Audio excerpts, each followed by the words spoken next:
Hello मेरी प्यारी बहनों, आप सबका स्वागत है आपके अपने चैनल घर की क्वीन में। तो आज हम बात करेंगे अपनी कहानी की। तो हर औरत की जिंदगी एक कहानी होती है, लेकिन ज्यादातर औरतें पूरी जिंदगी दूसरों की कहानी जीते जीते अपनी कहानी कहीं पीछे छोड़ देती है। किसी की जरूरत बनकर, किसी की जिम्मेदारी बनकर, किसी की आदत बनकर। धीरे धीरे उसका नाम, उसकी पहचान नहीं रहता। वो बेटी कहलाती है, बहू कहलाती है, माँ कहलाती है, लेकिन कोई ये नहीं पूछता उस औरत का नाम क्या है, उसके सपने क्या है, उसके मन में क्या चल रहा है। एक औरत जब पैदा होती है तो उसके पास भी उतने ही सपने होते हैं जितने किसी और के पास। वो भी कुछ बनना चाहती है, कुछ कहना चाहती है, कुछ लिखना चाहती है। लेकिन जैसे जैसे जिम्मेदारियां बढ़ती है वैसे वैसे उसकी आवाज धीमी होती जाती है। पहले वो अपने लिए चुप होती है, फिर अपने बारे में चुप होती है। घर के काम कभी खत्म नहीं होते, लेकिन औरत की जिंदगी उन्हीं में सिमटती चली जाती है। सुबह से रात तक वो सबके लिए होती है, लेकिन जब रात को वो अकेले बैठती है तो उसके पास खुद के लिए कुछ भी नहीं बचता। ना समय, ना शब्द, ना कहानी। ये कहानी घर छोड़ने की नहीं है, ये कहानी रिश्तों से भागने की नहीं है। ये कहानी चुपचाप सहने से धीरे धीरे जगाने की है। ये कहानी उस औरत की है जो एक दिन आईने में खुद को देखकर पूछती है, क्या मैं सच में खुश हूँ या बस निभा रही हूँ। क्योंकि निभाते निभाते एक दिन औरत थक नहीं जाती, खाली हो जाती है। और जब वो खाली होती है तो उसे एहसास होता है कि उसने दूसरों की कहानियों में खुद को कहीं खो दिया है। लेकिन हर कहानी का एक मोड़ होता है, एक ऐसा पल जब औरत बहुत धीरे से लेकिन बहुत मजबूती से अपने मन से कहती है, अब बस, अब मैं भी अपनी कहानी लिखूंगी। आज की कहानी उसी पल से शुरू होती है। ये कहानी है उस औरत की जो आज भी घर संभालती है, रिश्ते निभाती है, लेकिन अब खुद को मिटाकर नहीं। ये कहानी है अपनी कहानी की, और हो सकता है ये कहानी आपकी भी हो। तो कहानी को शुरू करते हैं। उस औरत का नाम राधा था। उम्र 40 साल। राधा की सुबह अलार्म से नहीं, जिम्मेदारियों से शुरू होती थी। सुबह 5 बजे आंख खुलते ही दिमाग में एक लिस्ट चलने लगती। नाश्ता बनाना है, टिफिन तैयार करना है, बच्चों को स्कूल भेजना है, पति को ऑफिस जाना है, घर के बाकी सारे काम। आईने में खुद को देखने का वक्त ही नहीं था, क्योंकि राधा के लिए सबसे जरूरी सब लोग थे, बस वो खुद नहीं थी। बचपन में राधा को कहानियां लिखना पसंद था।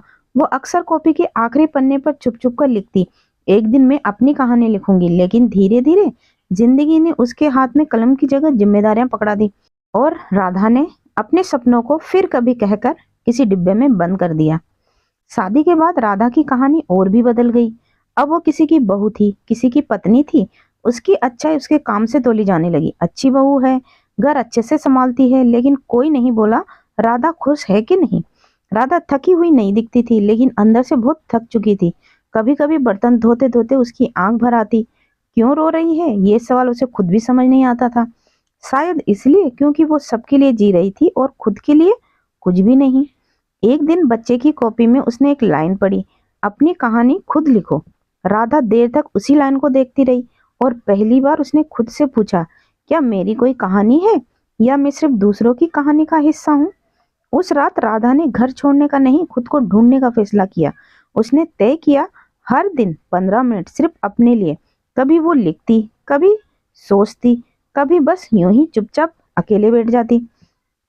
धीरे धीरे उसकी आवाज लौटने लगी, लोगों को वो जवाब देने लगी, लोग बोलने लगे। अब राधा बदल गई है, ज्यादा सोचने लगी है। लेकिन राधा जानती थी वो बदल नहीं रही है, वो जुड़ रही है अपने आप से। अब वो थकी हुई नहीं थी, थोड़ी मजबूत दिख रही थी। आज भी राधा घर संभालती है, आज भी राधा माँ है, बहू है, लेकिन अब वो हर दिन अपनी कहानी का एक पन्ना लिखती है, कभी शब्दों से, कभी फैसलों से। तो मेरी प्यारी बहनों, जब एक औरत अपनी कहानी लिखना शुरू करती है तो जिंदगी एकदम से आसान नहीं हो जाती।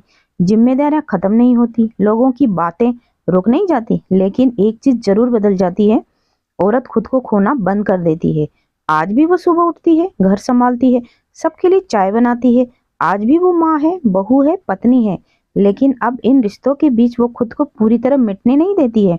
जब वो जानती है खुद के लिए थोड़ा सा वक्त निकालना स्वार्थ नहीं है, अपनी बात कहना जिद नहीं है, और खुश रहना किसी गुनाह की तरह महसूस नहीं होना चाहिए।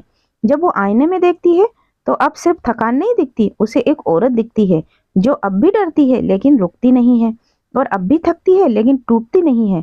और सबसे बड़ी बात, अब वो अपनी बेटी को ये सिखा रही है कि रिश्ते निभाना जरूरी है लेकिन खुद को खोकर नहीं। अब उसकी बेटी सपने देखते हुए डरती नहीं है, क्योंकि उसने अपनी माँ को खुद के लिए खड़े होते देखा है। अगर आज आप ये कहानी सुन रही हैं और आपके मन में कुछ हिल गया है, तो ये कोई इत्तेफाक नहीं है। शायद आपके अंदर भी कोई कहानी लिखे जाने का इंतजार कर रही है। तो मेरी प्यारी बहनों, याद रखिए, आपकी जिंदगी सिर्फ जिम्मेदारियों की लिस्ट नहीं है। आपका वजूद सिर्फ रिश्तों के नाम से नहीं है। आप सिर्फ किसी की बेटी, किसी की बहू या किसी की माँ नहीं है। आप अपनी कहानी है, और अपनी कहानी लिखने के लिए कभी देर नहीं होती है। कहानी अच्छी लगी हो तो लाइक सब्सक्राइब करना बिल्कुल मत भूलिए।